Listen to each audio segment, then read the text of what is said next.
what you do with this, out on the playground, you drive it in the ground to a varying depth, back and forth, and it vibrates this board here, and the earthworms come shooting up out the ground, and you put them in your bucket. And somebody said, why would you do that? Well, all I can say is, why do you play cards and go to bingo? Same answer. What do they call it? You told me they had a name for doing that. Then what? You said there was a name they used to, when you did that. Called grunting worms. Grunt. I don't know where the word came from, but that was it. And you could tune it like this, you could do it this way, you could do it this way. And at the end of recess, who had the most worms, and then when you saw the principal come out to ring the bell, you carefully took your worms and put them around a clump of grass so they wouldn't dry out before they could get back in the ground. We used the same worms, and I guess they probably looked forward to the summer break. Roger, how did you keep mosquitoes off you? Didn't worry about them. You just got eaten? Was a choice. Okay. That's one thing I think of about living in Florida, those bugs that eat you. You got eaten. Get used to it. If you don't know any better, what difference it make? Now, we went on a couple field trips. This is before Morgan and Morgan, thank goodness, or we wouldn't have gone on the field trip, I guarantee you that. We had a farmer down there named Hernandez, and I don't know his first name, but his daughter was Judith. And we're going to Ringling Brothers in Sarasota. So every kid in school, there's probably between 60 and 75 of us going to ride in the back of Hernandez farm truck. And it was a big old truck, had 10 wheels on it, not a semi, but as big as they make in a one-piece truck. So 2 teachers in the cab with Mr. Hernandez and 1 teacher in the back to watch the kids, and every kid in school. And we gave him a dime a piece for gas. So assuming there's 60 of us, which is probably about right, that'd be $6. 25 cents a gallon for gas, that covered his expenses. So we all went to Sarasota in the back of this truck. We all came back, and that was fine. We've made 2 trips to the Wholesome Bakery in Tampa, Hillsborough Avenue, and 1 year, at the end of the school year, we went to the Hillsborough River State Park, all in Mr. Hernandez's truck. And it's open, there wasn't a seat in it, there was nothing. You just pile in. Everybody ready? Yeah. And that was it. I said a while ago, I went to this 3-room school, all except for the 3rd grade. That was kind of a break in my life. My mother drove the school bus. She drove to Waimama. Waimama's a little tiny town over the very southeast part of Hillsborough County. Still there. Not much bigger than when she drove it. Waimama was called a strawberry school. Strawberries like the Flint City strawberries. There were several of them: Brandon, Waimama, Turkey Creek, Plant City were strawberry schools. That meant their summer break started after the Christmas holidays. Strawberries come in the first of the year. So they would take the summer break at the first of the year so the kids could work the strawberries. There was no child labor laws or any of that other stuff that interfered with life back then.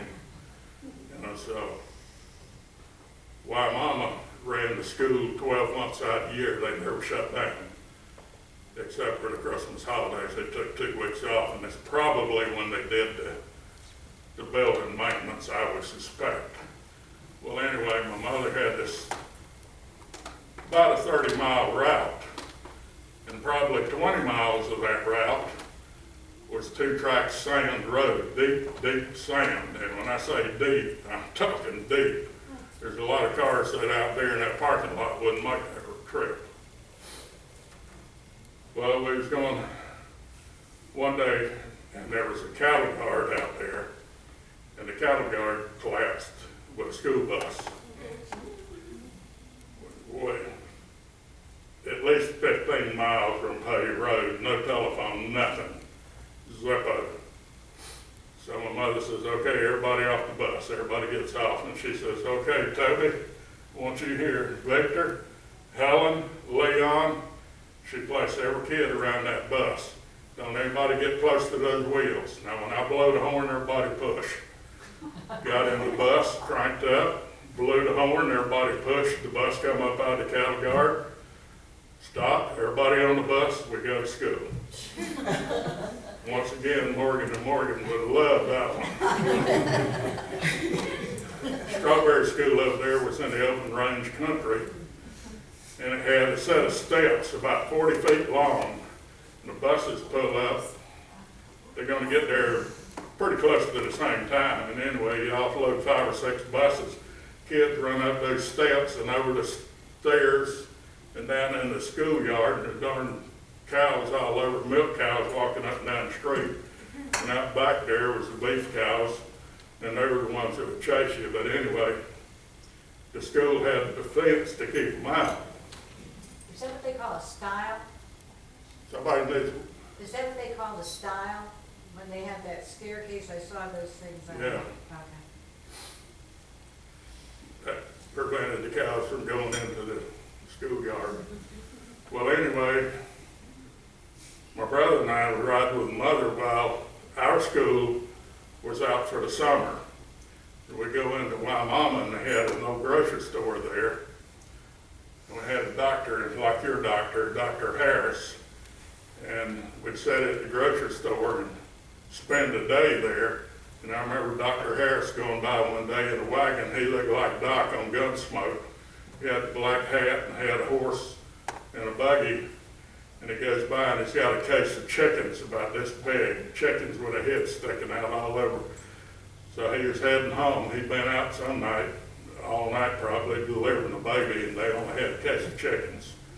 Like to try that around here.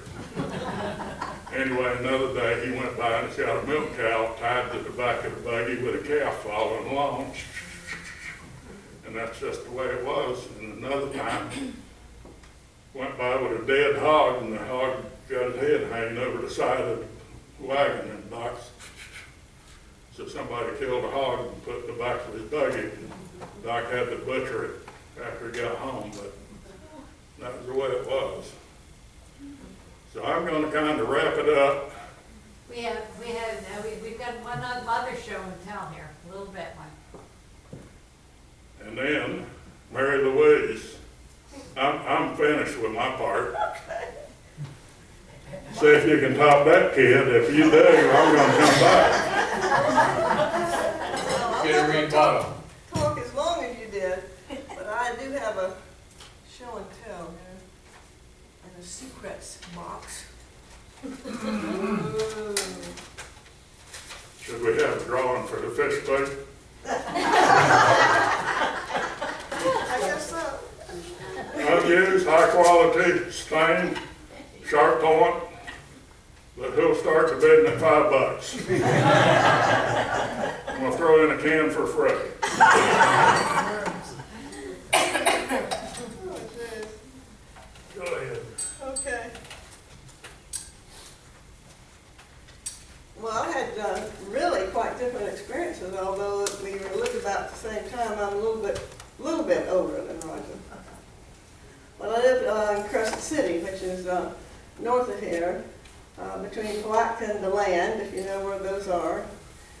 And Crescent City was one of the two cities in Putnam County. It was divided by the St. Johns River. So whoever lived south of St. Johns River came to Crescent City, and that was about 18 miles away. So a school bus ride was really quite a long while. And I lived about 4 miles from town, so I always rode the school bus. And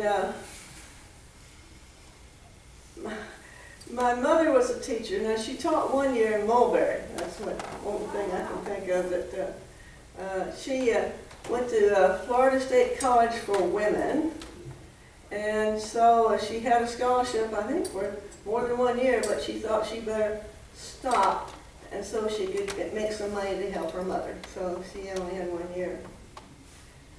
But the rest of us followed her there after the name was changed, of course, to FSU.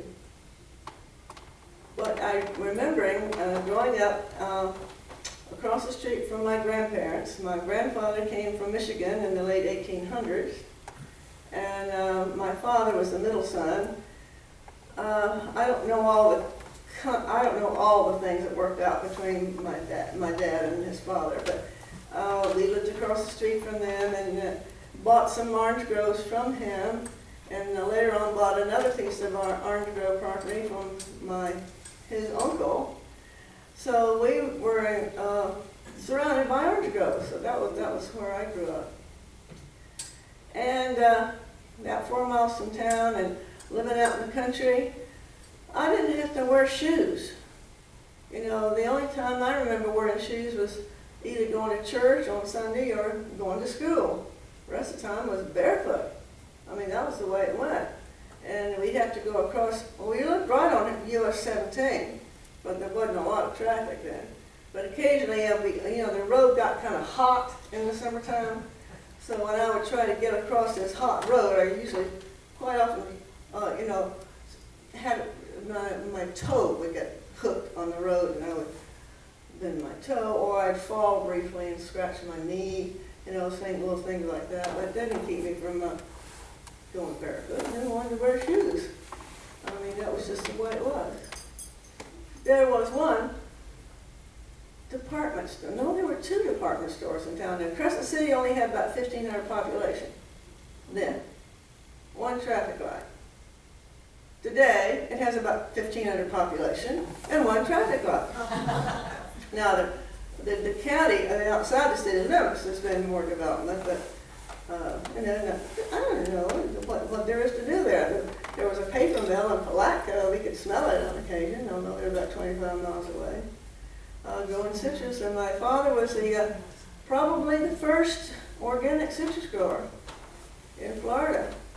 And that was before organic became a brand. He had on his packing house these words: "We do not spray." And there's a big period with period spelled out over the period. And there was a sign along the highway after a while that said, "This is a no spray zone." So he really didn't want anything happening to his fruit except the natural thing. Well, when he planted legumes like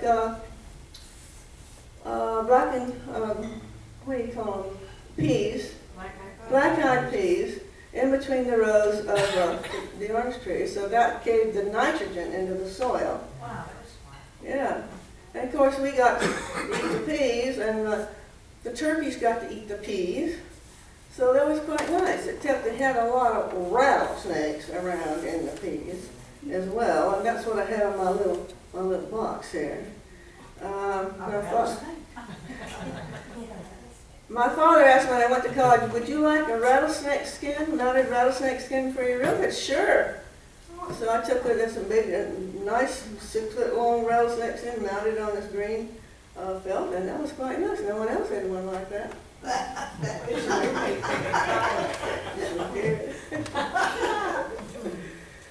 So if you've read my book, you know that my little puppy dog got bit by a rattlesnake, and that's when my father went out and took that opportunity to disc all those peas back into the ground to get the rattlesnakes. There are a lot of rattlesnakes. So anyhow, I taught biology, so my father said, "Would you like a set of rattlesnake fangs?" I said, "Sure." So that's what I got in here. If you would like to see a set of rattlesnake fangs plus a rattle, you can just look at them. Now, don't take them out. I've had them all these years now, and I'm expect to get them back like they are right here. Are those the ones your dad gave you? Yeah, Oh, cool. Yeah, all these years? yeah, yeah. Well, the other thing I wanted to tell you about barefooted. In the woods, I would go barefoot. Palmettos and pine, but very similar to around here. What about sand spurs and stuff? Oh yeah, sand spurs. Oh, well, you just picked them out and went on your way. But my sister, older sister, was about 7 years older than I am, but she and I were out picking wild huckleberries and wild blueberries in amongst the palmettos and pine trees. And Mom was barefooted as usual, and I turned around to take a step, and before I put my foot down, oh my gosh, there's a rattlesnake right there. And if I hadn't seen it, I would have stepped right on that rattlesnake, and he probably would have given me something to remember him by. But, you know, those were the days, and that's what the time was. That's the kind of stories about the rattlesnake I thought you might appreciate. Now, just be sure I get those rattlesnake things back for you. Where are they now? Oh, okay, okay. So, those are a couple of stories I thought you might like about rattlesnakes.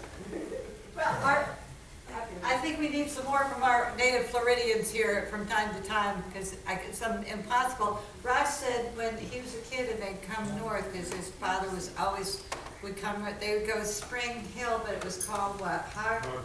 It was called Hog Pond then. So when they decided to develop it, would be better Spring Hill. Well, the place I lived was, 4 miles from town, and Spring Hill.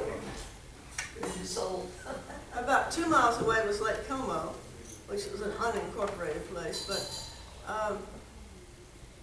now let's see, what were you talking about? Well, Spring Hill was called. Oh, we call the area where we live Scuffleville. Scuffleville, you know, like you scuffle around. Scuffleville. I don't know how I got that name, but that's what we call it. We lived in Scuffleville. Must have been a lot of old people there. There weren't a lot of people there. Weren't a lot of people there. Well, we'd like to thank you both very much. Great stories. Don't forget Sunday, our Jones is here. Citrus County Man of the Year. Now, if we could figure out something to do smart with that lingbia, maybe they should make a fertilizer plant, let it dry out, grind it up, and there we go. We'll get it. So, thank you all. Thank you.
Was the curry okay?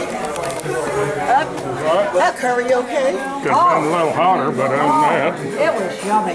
You want to take the rest with you?